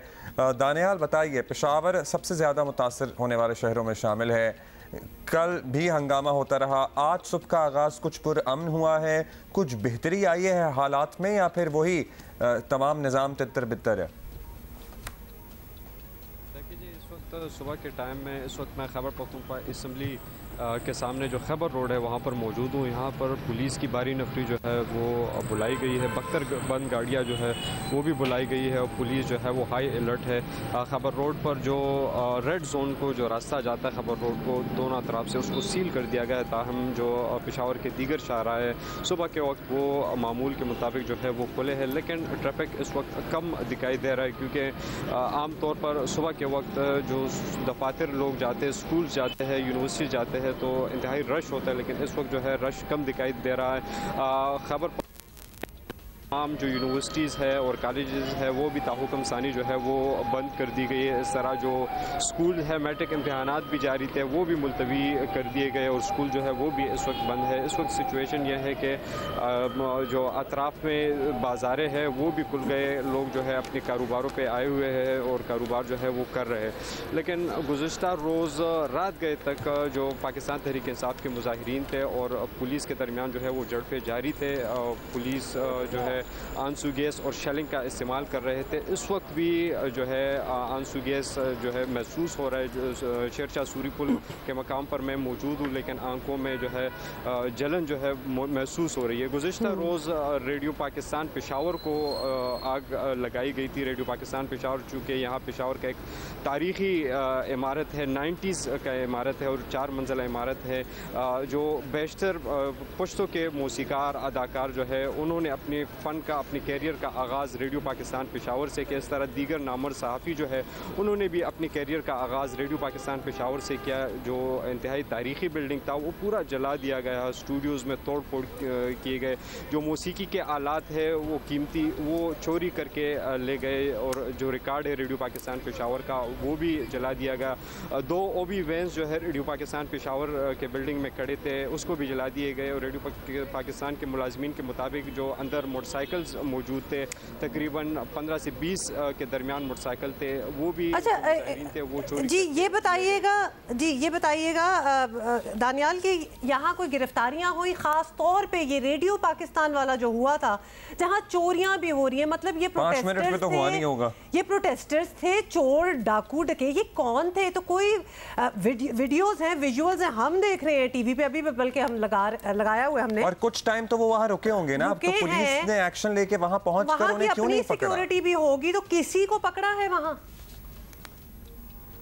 देखिए जी, जिस वक्त रेडियो पाकिस्तान पे ये हमला हो रहा था तो हमारे कुछ सहाफ़ी दोस्त जो है वो भी उस वक्त मौजूद थे, जो वीडियोस जो है वो बना रहे थे। तो उनके मुताबिक जो मुजाहिरीन थे, मुश्तइल मुजाहिरीन थे, उनके हाथ में इस तरह ख़तरनाक आलात थे कि उन्होंने हमें धमकियाँ दी कि अगर आपने ये वीडियो डिलीट नहीं की और आप जो है इसको डिलीट नहीं करोगे और यहाँ से निकल नहीं गए तो आपको हम नुकसान पहुँचाएँगे। फिर उन्होंने वीडियोज़ उनके सामने जो है वो डिलीट किए और वो जो है बाहर निकल आए।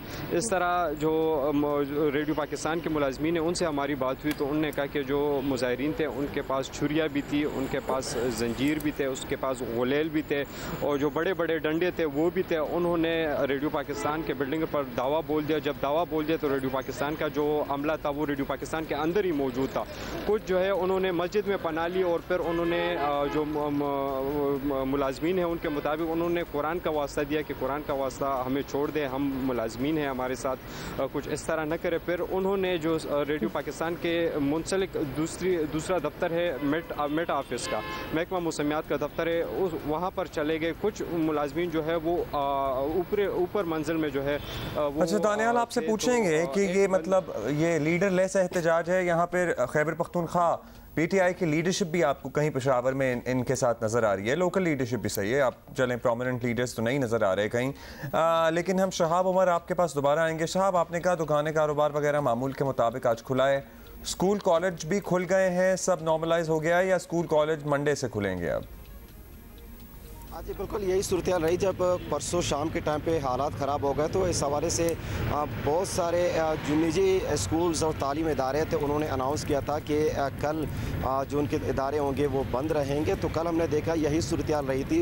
बहुत सारे जो निजी स्कूल से जो वुमेन यूनिवर्सिटी थी और IT यूनिवर्सिटी वो बंद रहे थे, ताहम आज हमने देखा कि जो सूरत हाल रही है ज़्यादातर वो मामूल के मुताबिक आ गई है। और सुबह के टाइम पर हमने देखा जो स्कूल जाने वाले तालिब इल्म थे वो स्कूल जा रहे थे और जो दफातर भी जाने वाले थे वो भी दफातर हमने जाते हुए देखे हैं। जी अच्छा, एक और किला बाजार, ये शायद मैं टर्म किला बाला, यहाँ भी कुछ प्रोटेस्ट हुए हैं, तोड़फोड़ हुई है, इसका भी अपडेट दीजिएगा इस जगह की।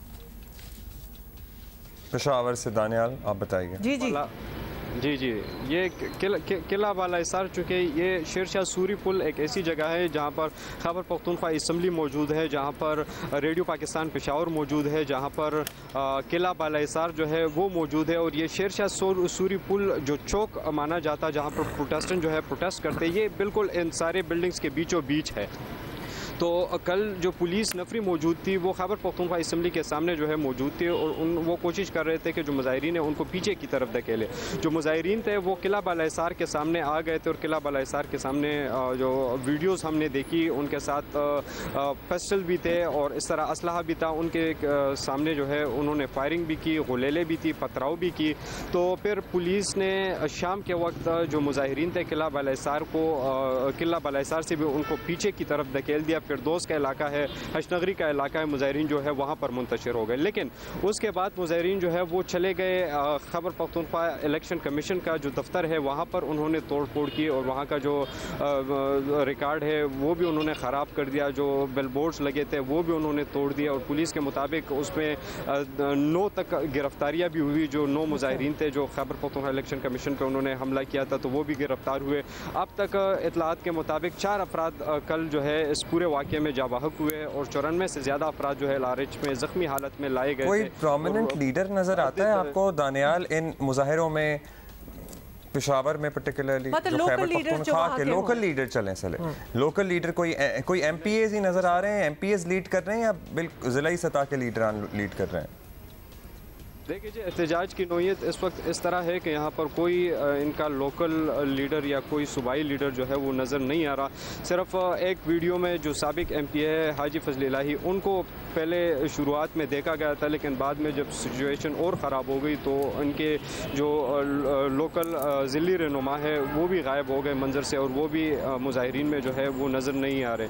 यहाँ तक के जो पाकिस्तान तहरीक इंसाफ के जाने माने वर्कर्स है जो हमारे साथ इनका मिलन जुलन जो है वो रहता है वो भी इस एहतजाज में जो है वो नज़र नहीं आ रहे। जो यहाँ पर मुजाहिरीन है, प्रोटेस्टेंट्स है, जो कल मैंने बजाते खुद उनसे बात की तो मुख्तलिफ अजला से भी यहाँ पर लोग आए हैं, जो अतराफ़ से गिरदो नवाज से यहाँ पर लोग आए थे और यहाँ पर मुजाहरा कर रहे थे। Thank you Daniyal. मतलब कोई लीडरशिप में से आपको कोई नज़र नहीं आता? ये जलाओ घिराव जो हो रहा है ये कारकुनान पता नहीं अब या तो लीडरशिप से इंस्ट्रक्शन लेके कर रहे हैं या अपने तय कर रहे हैं। थैंक यू दानियाल अजीज़ और शहाब उमर हमें क्वेटा से अपडेट कर रहे थे। अच्छा, हम जितने भी अपने कॉरेस्पॉन्डेंट से बात कर रहे हैं ना तो एक चीज़ बार बार मेरे दिमाग में आ रही है जब हम सुनते हैं प्रोटेस्टर्स ने ये जो उनके हाथों में जंजीरें थी तो गुलेलें थी, असला था, जो भी सारी चीज़ें थी, ये कौन है प्रोटेस्टर्स? क्योंकि अगर मैं बड़ी राइल अप हो जाऊँ, बड़ी पैशनेट हूँ किसी अपने लीडर के लिए और मैं भी प्रोटेस्ट में हिस्सा लूँगी, मतलब मेरे लिए पहली दूसरी बार ही प्रोटेस्ट होगा ना, ये हिम्मत कहाँ से आती है कि आओ चीज़ें तोड़ें, आओ यहाँ आग लगाएं, मतलब आओ यहाँ से छलांगे लगाएं? ये कौन लोग हैं? इसके पीछे बरसों की ट्रेनिंग है। नहीं तो ये ट्रेनिंग ये आप एक जत्था बना रहे थे इस काम के लिए स्पेसिफिकली? आप मुझे बताएं, बिकॉज इंडिजिनस 2014 से धरनों और लॉकडाउन और वो जो सिलसिला शुरू है इमरान खान साहब की ज्यादा सियासत तो सड़कों से इबारत है। यही रीजन है कि वो एक एक्सपेक्टेशन के थाउजेंड्स हजारों की तादाद में लोग निकलेंगे। वो चले आदिल शाहजेब हमारे साथ ही हमारे दोस्त हमारे साथ मौजूद हैं, सीनियर सहाफ़ी हैं, तज्ज़ियाकार हैं। Adil, thank you so much for being with us this morning. अब बताइएगा, हम लिटरली 1.5-2 घंटे से ये बातें कर रहे हैं, 1.5-2 दिन से ये बातें 1.5-2 दिन से लिटरली ये बातें कर रहे हैं। क्या ये इतना आसान है पाकिस्तान तहरीक इंसाफ की लीडरशिप के लिए, जहां ऑडियो कॉल्स आ गई हैं, वीडियोस मौजूद हैं, सब कुछ सामने है कि नहीं भाई ये तो पीटीआई के खिलाफ साजिश है, या एक्चुअली ये तो प्लानिंग के तहत पीटीआई को डिसमेंटल करने की या बैन करने की साजिश की गई है, ये हम तो है ही नहीं ये जो प्रोटेस्ट कर रहे हैं या अहम तनसीबात में घुस रहे हैं? Is it that easy? देखिए, मेरे ख्याल में टू स्टार्ट विद एक तो ये था कि इसका जो रिएक्शन आ रहा है, ये सब कुछ का जो जलाव घेरा हुआ, उसको पीटीआई ने अंडर एस्टिमेट किया था। अब चूंकि इट्स इन देयर फेस तो अब उनको समझ नहीं आ रही कि इसको किस तरीके से जस्टिफाई किया जाए। तो सबसे आसान जस्टिफिकेशन तो यही है कि जी हम वायलेंस के खिलाफ हैं, हमारा लेना देना नहीं है और ये हमारे खिलाफ साजिश थी। अब देखें, सारी जो कल ऑडियो लीक सामने आई हैं, बल्कि मेरे पास 2-3 ऐसे मैसेजेस पड़े हुए हैं जो कि लीक नहीं है, जो कि साफ इंस्ट्रक्शंस हैं। मतलब मुराद सईद की भी एक ऑडियो अब आ गई है जिसमें वो साफ कह रहा है कि आपको जो जो जगह बताई गई है आप फौरन वहां पे पहुंचे। तो ये एक पूरा एक कोऑर्डिनेटेड लग रहा था पूरे शहरों में, जहां जहां से निकलना था, जिस जिस जगह पे जाना था और क्या करना था। क्योंकि देखिए, ये कोऑर्डिनेटेड इसलिए भी है कि इमरान खान साहब जैसे ही अरेस्ट होते हैं उसके फौरन बाद उनकी वीडियो भी आ जाती है। तो ये पूरा प्लान था। उन्हें तो 2-3 महीनों से इमरान खान साहब खुद कह रहे थे कि मुझे अरेस्ट किया जा रहा है। तो पीटीआई ने ये पूरा प्लान किया हुआ था और जिस तरीके से देखें इंस्टेंटली ये सब कुछ हुआ, अचानक ही ये 2-3 घंटे बाद अरेस्ट के बाद सारे शहरों में निकल आते हैं। यास्मीन राशिद साहिबा को सुन लें, फिर महमूद रशीद साहब की ऑडियो आप सुन लें, मुराद सईद की आप ऑडियो सुन लें, और खुद फवाद चौधरी का जो कल उनका पैगाम था कि जी वो जो एहतजाज है वो हमारा हक है, आप निकलें और जो भी आपसे हो सके वो, यानी आप कहना क्या चाह रहे हैं, करना क्या चाह रहे हैं। देखिए जो पिछले 2 दिनों से पाकिस्तान में हो रहा है, दिस इज वेरी अनफॉर्चुनेट। और ये मामला पीटीआई अब उस तरफ ले गई है कि उन्होंने अपने कॉन्डक्ट से अब आगे साबित करना होगा कि वो जत्थों की पार्टी नहीं है। आई एम सॉरी, मतलब हम डेमोक्रेटिक वैल्यूज पे बिलीव करते हैं, लेकिन ये जो हो चुका है, जो लाहौर में हुआ, कोर कमांडर हाउस पे गए या जीएचक्यू पे गए, या is it the point of no return? Is it the point of no return? अब काफी मुश्किल में पाकिस्तान तहरीक इंसाफ ने अपने आप को घेर लिया है। नहीं, इट्स बियॉन्ड दैट। देखिए, it's beyond that, it's beyond repair.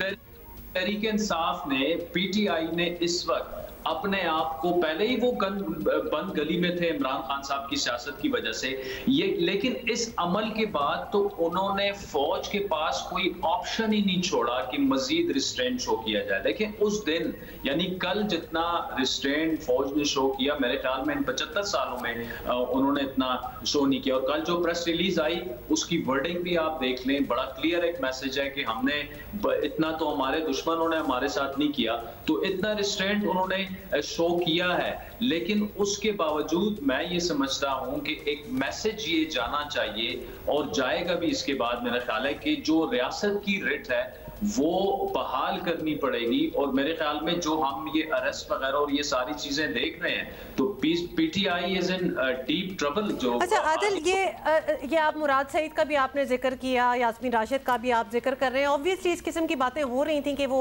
Encourage कर रहे हैं लोगों को कि आप पहुंचे। अब पहुंचने तक तो इनकरेज कर रहे हैं, उसके बाद अपनी रिस्पॉन्सिबिलिटी से हाथ उठा लेना कि भाई हमने ये तो नहीं कहा था कि चीज़ें जाके तोड़ो, ये तो नहीं कहा था कि आग लगाओ। ये हो नहीं सकता कि एक जगह आप इनकरेज भी कर रहे हैं और उसके बाद रिस्ट्रेंट का भी मुजाहिरा कहने की कोशिश कर रहे हैं। What is next Adil? Top leadership arrest हो रही है, ऑलमोस्ट ये जो जत्थे नज़र आ रहे हैं, कोई हज़ारों की तादाद में तो लोग हैं नहीं, लिटरली इनको वैसे कंट्रोल किया जा सकता है अगर कोई करना चाहे, लेकिन थोड़ा सा रडरलेस लुक आ रही है।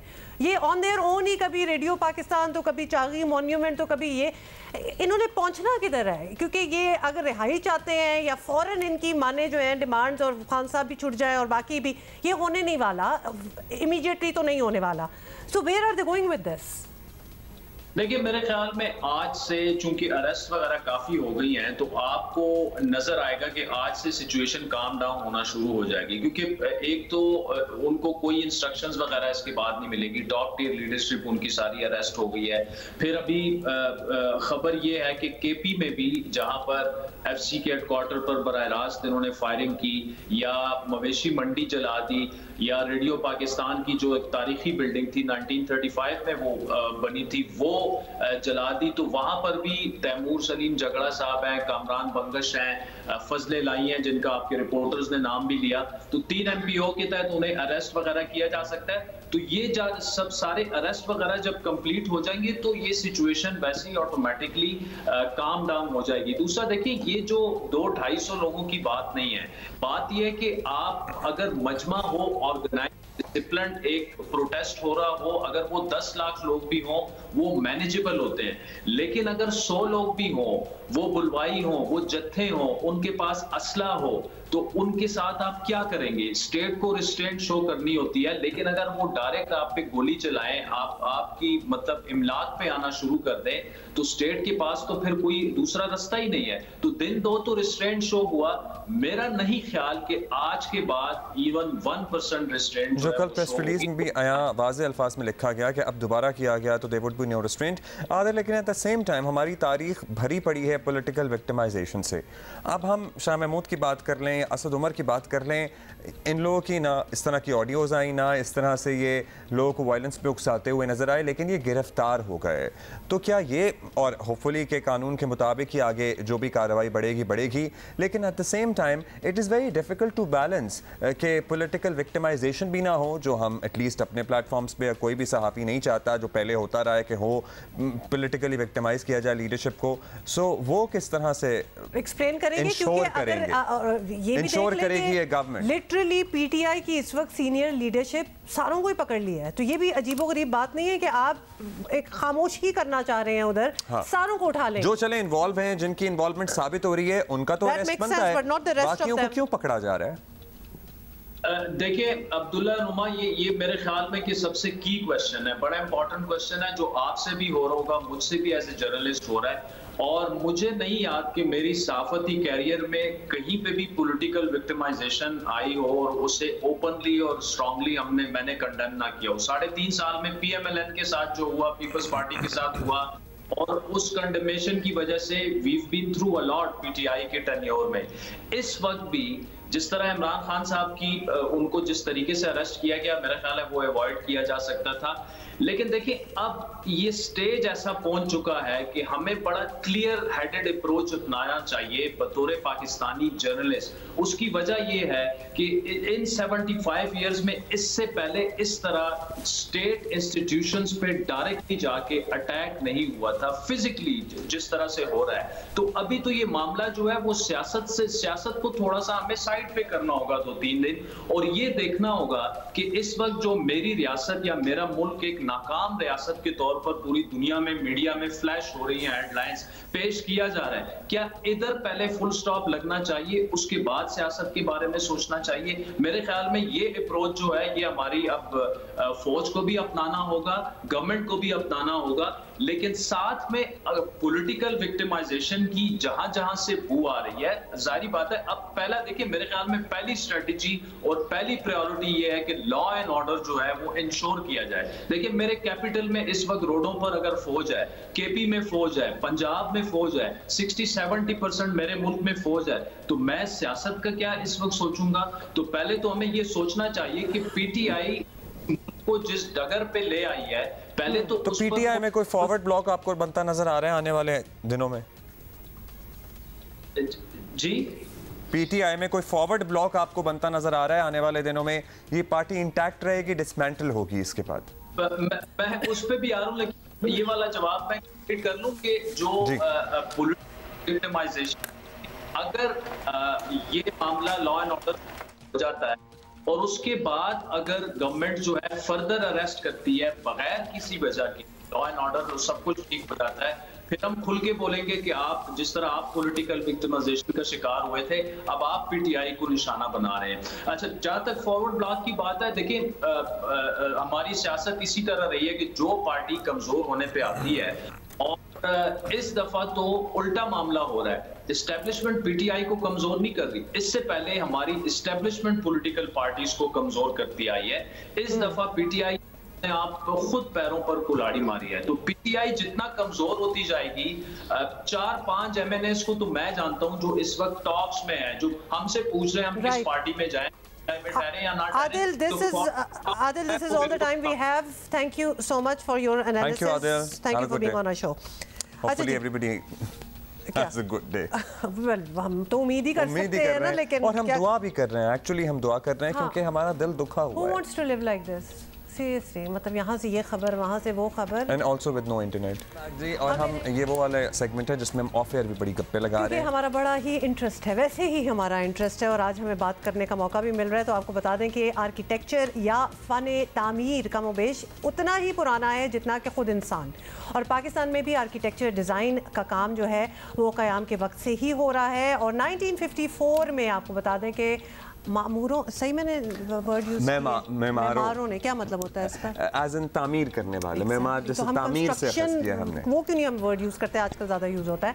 तो जी उन्होंने अपना एक ग्रुप भी बना लिया था और इंस्टीट्यूट ऑफ आर्किटेक्ट्स पाकिस्तान की बुनियाद भी रखी थी, और मकसद ये था कि इस शोबे से मुंसलिक अफराद को एक जगह इकट्ठा करना और ऑब्वियसली उसके बाद इस काम को आगे लेके चलना। पाकिस्तान ने बहुत सेलिब्रेटेड आर्किटेक्ट्स प्रोड्यूस किए हैं जिन्होंने दुनिया में अपना नाम बनाया है, और कुछ नौजवान आर्किटेक्ट्स में से हमारे पास 3 लोग यहाँ मौजूद हैं जो एक्चुअली इस तंजीम के भी रूह रवा हैं, और इस एग्जीबिशन के बारे में जो होने जा रही है over the weekend in Karachi, IAPEX, उसके बारे में हमें बताएंगे। हर साल होती है, पिछले साल भी हम गए थे, बिकॉज हमने आपको बताया था हम बस शौक है अच्छे घर देखने का, बस वैसे हम तो मतलब कोई घर दिख रहा होता है रास्ते में तो रुक जाते हैं और 15 मिनट बस बिला वजह ज़ाया कर देते हैं। सो हमारे साथ मौजूद हैं IAPEX की convener Bisma Askari, thank you so much for being with us. Chairman हैं आमिर नज़ीर चौधरी साहब। आमिर साहब शुक्रिया आपका। और वाइस चेयरपर्सन हैं समर जहरा। आप तीनों को खुशामदीद टू जियो पाकिस्तान। अच्छा जी, आमिर साहब आपसे शुरू कर लेते हैं क्योंकि आप चेयरमैन हैं। अब बताइएगा कितने साल हो गए हैं इस एग्जीबिशन को लगते हुए, over the period of years ये किस तरह ग्रो हुई है, इस दफ़ा क्या यूनिक होने वाला है? इसमें ये इसकी जो पहली एग्जीबिशन थी दैट वाज हेल्ड इन 1984, उसके बाद it has developed into an annual event, and then a conference has been added to it, so it has become a combined event which involves a large, actually the largest exhibition of building industry products of the country. It's an annual event, और उसके साथ we go for an international conference also. Every year there is a different topic, and people from all over the country as well as the region, the neighboring countries, and we prefer the region instead of the western part of it. They come and present their papers, their speeches on that particular topic. Okay, and what's the topic this year? This year the topic is design a creative journey. So we wanted to keep it open. It is not only confined to architecture, any type of design, and the journey that one has to go through to reach that design, whether it's the personal journey, the development of the project, or the development of the language of that project, of that idea, or whatever it is. Right. So we are concentrating on that. Okay, ज़बरदस्त। I am sure जितने लोग आप लोग बुलाते होंगे और जितनी information collect होती होगी वो बेहतर ही होगा पाकिस्तान के लिए।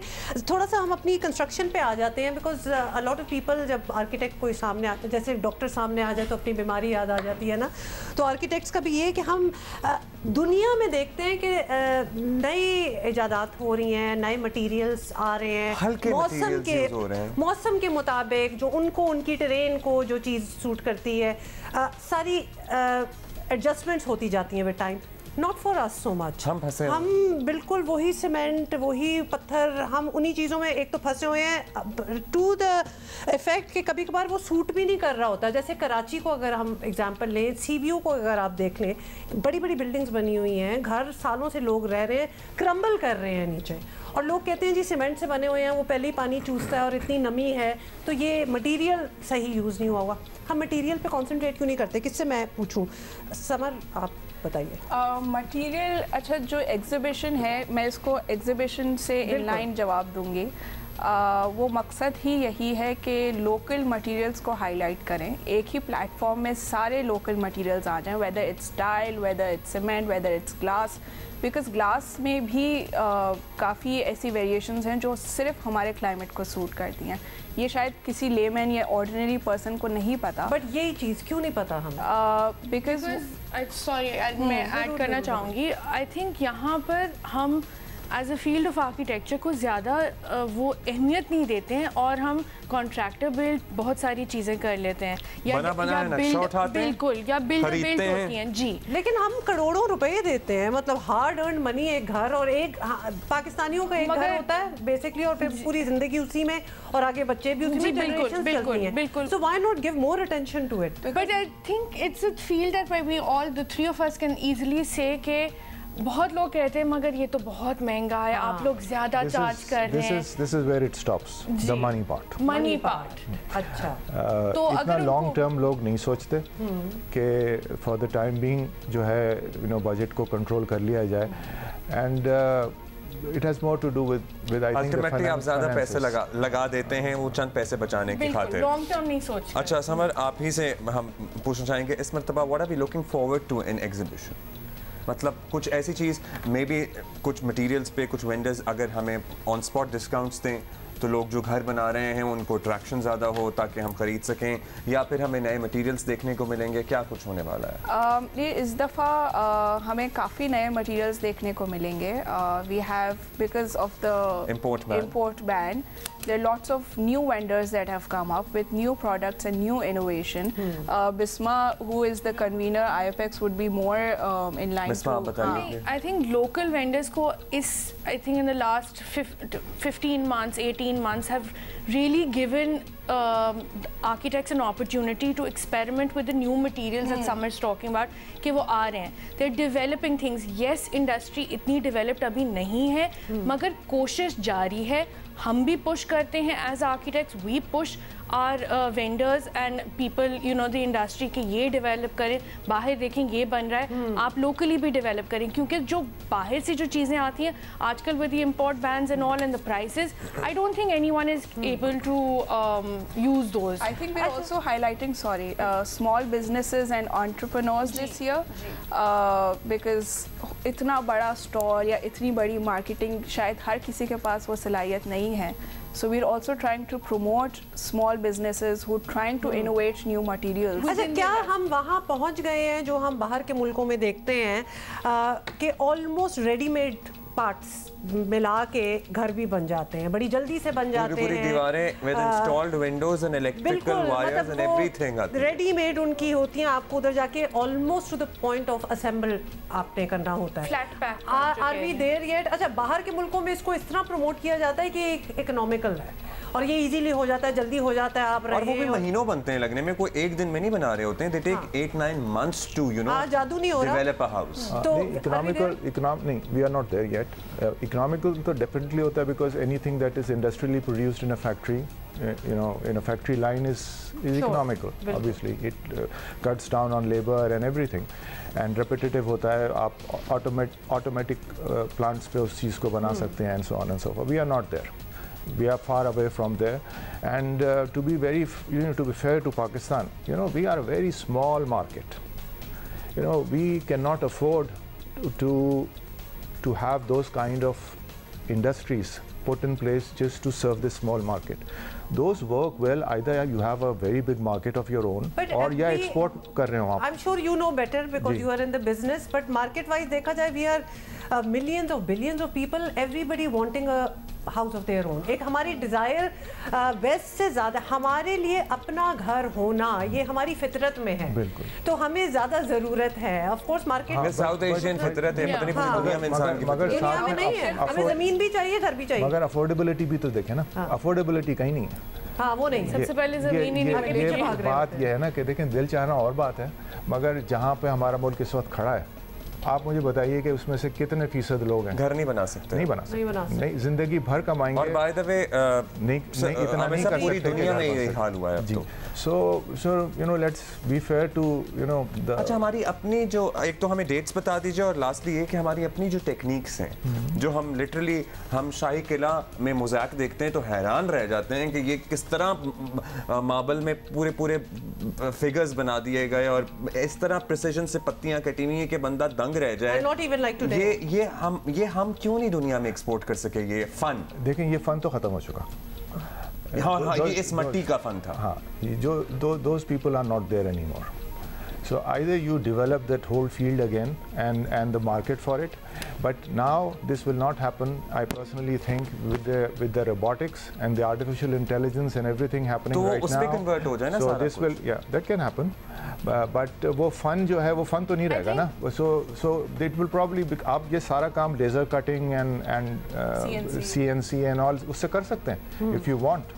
But हाथ से किया हुआ काम जो है that is not going to come. I think एक और फैक्टर इसमें है कि हम यूजुअली एप करते हैं वेस्ट को. As the South Asian mindset is that we ape the west. So उस चीज़ में we lose out. We need to hold on to our culture. We need to be very local, contextual. जो हमारे materials हैं, जो हमारा art है, जो हमारा फन है, जो हमारी टेक्निक्स ऑफ कंस्ट्रक्शन है, वो हमें पकड़नी चाहिए. उनको फिर से उजागर करना चाहिए. Typical elements of a south Asian house जो कि हम भूलते जा रहे हैं, जो कि होने चाहिए. जैसे प्लानिंग आल्सो, नॉट जस्ट सहन बहुत इंपॉर्टेंट है. बड़ी अच्छी चीज़ थी और ये उसी चीज़ के लिए गर्मी है. We are short on time. जल्दी से बता दें. औरों के साथ खुदा का वास्ते ओपन किचन ना रखा करें।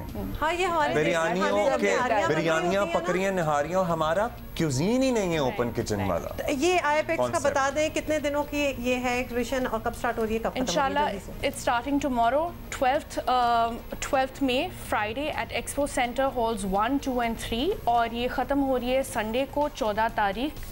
ये चलेगी सुबह 10 बजे से लेके 8 बजे तक। तो होंगे ही, हम जैसे लोग भी आ सकते हैं, बिल्कुल सब लोग आ सकते हैं, फ्री ऑफ कॉस्ट भी है, जबरदस्त, open to all. Thank you Bisma, thank you Samar, thank you Aamir Aziz साहब, thank you guys for being with us. So आज से शुरू हो रही है और ये संडे तक जारी रहेगी, सुबह 10 बजे से रात 8 बजे तक ये एग्जीबिशन। आप बिल्डिंग मटेरियल्स के बारे में आगाही हासिल कर सकते हैं। अल्लाह मियां सबको अपना घर दे और कोशिश तो कर ही सकते हैं, तो हम भी तब बहुत अरसे से जा रहे हैं। बिल्कुल, बात हम मुख्तलिफ शहरों की सूरत हाल मालूम करेंगे दोबारा से, ताकि लोग जो हमें देख रहे हैं ना, दे वही स्केप्टिकल, वो निकलें ना निकलें, बच्चों को भेजें ना भेजें, दूर जाना है तो जाएं ना जाएं। अल्हम्दुलिल्लाह कराची में तो हम काफ़ी जगह कल घूमे फिरे, मतलब कोई मसला नहीं था। मतलब कराची में अमन। हाँ, सो लाहौर में हम दुआ मिर्ज़ा हमारे साथ मौजूद हैं, उनसे मालूम करते हैं। और कराची से हैं काशिफ मुश्ताक और इस्लामाबाद से हैं ज़मीन ज़हरा। सबसे पहले हम जाएंगे दुआ के पास। दुआ, व्हाट इज़ द लेटेस्ट? बाजार वगैरह खुलना शुरू हुए हैं, क्या इत्तलात हैं? कुछ ट्रैफिक आपको 2 दिन की बनिस्बत ज़्यादा नज़र आ रही है आज? जी अब्दुल्ला, आज हालात कदरे बेहतर हैं, ट्रैफिक मामूल के मुताबिक रवा दवा है, बाज़ार भी पार्शली खुलना शुरू हो चुके हैं। लेकिन इस वक्त धर्मपुरा पुल जो कि ज़मान पार्क से अगला कैनाल रोड पर पुल है, वहाँ पर कुछ शरपरस्त अनासर ने पुलिस की वैन को आग लगा दी है और वहाँ पर अभी प्रोटेस्ट जो है वो जारी है। हमने कल भी देखा कि कल भी 2 कंटेनर्स को आग लगाई गई, पुलिस की गाड़ी को भी नुकसान पहुँचाया गया। अभी भी ऐसा ही हो रहा है, लेकिन बाकी जो लाहौर है वो क्लियर है। इस वक्त सिर्फ ज़मान पार्क जाने वाले रास्तों को बंद किया गया है। दीगर जो रास्ते हैं जहाँ पर कल हमने देखा था करतबा चौक भी बंद था, कलमा चौक भी बंद था, लेकिन आज वहाँ पर पुलिस ने किसी किस्म का कोई कंटेनर नहीं लगाया और आम ट्रैफिक को गुजरने दिया जा रहा है। अलबत्ता माल रोड से लेकर धर्मपुरा तक जो इलाका है उस पर जगह जगह कंटेनर लगाए हुए हैं, ताकि पुलिस और मुजाहिरीन के दरमियान में जो गुजरने वाले लोग हैं, राहगीर हैं, उनको कोई मसला ना हो। लेकिन जो कंटेनर भी लगाए जाते हैं उसमें भी बाइक का रास्ता दिया जाता है कि अगर किसी को बहुत एमरजेंसी है तो वो मोटरसाइकिल गुजार सकता है। लेकिन इस वक्त धर्मपुरा में हालात थोड़े से कशीदा नजर आ रहे हैं। अलबत्ता बाकी लाहौर इस वक्त क्या कशीदगी देख रही हैं आप धर्मपुरा में? Only because it leads to Zaman park. Exactly Zaman park से टोले की सूरतों में, रैलियों की सूरत में लोग आगे बढ़ते हैं, कभी माल रोड की जाने बढ़ते हैं, क्योंकि ज़मान पार्क बिल्कुल मिड में है और अगर आप राइट साइड पे जाएं तो माल रोड की तरफ है और अगर लेफ्ट साइड पे जाएं तो आगे धर्मपुरा। ज़मान पार्क को किसी नफरी ने घेरे में लिया हुआ है, नहीं लिया हुआ है? मतलब ये लोग, इन लोगों को आज़ादी है टोलियों की सूरत में घूमने फिरने की? ये बड़ा सवाल जो है ना आता है। अब जी ज़मान पार्क में हम 2 रोज़ से ये देख रहे हैं कि वहाँ पर चूँकि PTI के कारकुनान मौजूद हैं और PTI के कैंप्स पिछले कई महीनों से वहाँ पर लगे हुए हैं, इसलिए वहाँ पर एक बड़ी तादाद में कारकुनान मौजूद होते हैं और वो वहाँ पर टोले की सूरत में आगे जाने की कोशिश करते हैं। दोनों तरफ पे पुलिस डिप्यूट की गई है, पुलिस उनको डिस्पर्स करने के लिए वक्फे से शेलिंग भी करती है, लेकिन उनके हाथों में गुलेले हैं जिनमें उन्होंने कैंचे फंसा रखे हैं और वो कैंचे थोड़े से बड़े साइज़ के होते हैं जो कि बहुत डिस्टेंस से अगर लगे तो बहुत ज़ोर से लगते हैं और उस पर पुलिस निशाना बांधते हैं, पत्थर मारते हैं। पुलिस उनको डिस्पर्स करने के लिए आंसू गैस फेंकती है। अभी भी ऐसे ही हुआ कि धर्मपुरा में मार्च करना शुरू किया कारकुनान ने और वहाँ पर पुलिस वैन को उन्होंने आग लगा दी है जो कि इस वक्त जल रही है। कल भी वासा के टैंक को आग लगाई गई थी। आज सुबह का आगाज ही पुलिस वैन को आग लगा के हुआ है। जी बिल्कुल ऐसे ही है। कल वासा के टैंक पहले हाईजैक किया गया और वो पूरे माल रोड पर कारकुनान लेके फिरते रहे, उसके बाद उसको भी आग लगा दी गई थी। जो कंटेनर पुलिस ने बंद करने के लिए लगाया था माल रोड पर। जल्दी से काशिफ आप भी बता दें, आप कराची में सुबह से हमें यही बताया जा रहा है, बल्कि कल भी थोड़ा सा इन कंपैरिजन अमन ही था, इस वक्त क्या देख रहे हैं आप? देखिए ओवरऑल कराची की सूरत कदरे बेहतर है और नर्सरी के करीब चूँकि पाकिस्तान तहरीक इंसाफ का मरकजी ऑफिस है तो यहाँ पुलिस की हैवी डिप्लॉयमेंट है। तमाम तर गलियों को जो सील किया गया है, गलियों के अंदर भी पुलिस एहलकार मौजूद है। जबकि जो राशिद मिनाज रोड है जहाँ हालात गुज़िश्ता रोज़ कशीदा थे, वहाँ हम सोच रहे थे कि मुख्तलिफ होटल्स हैं, मुख्तलिफ दुकानें हैं जो वो खुल चुकी होंगी, लेकिन वो बंद है। चूँकि आज भी मुमकिन तौर पर जो है वो वहाँ मज़ीद कशीदगी हो सकती है, तो पुलिस की नफरी वहाँ मौजूद है।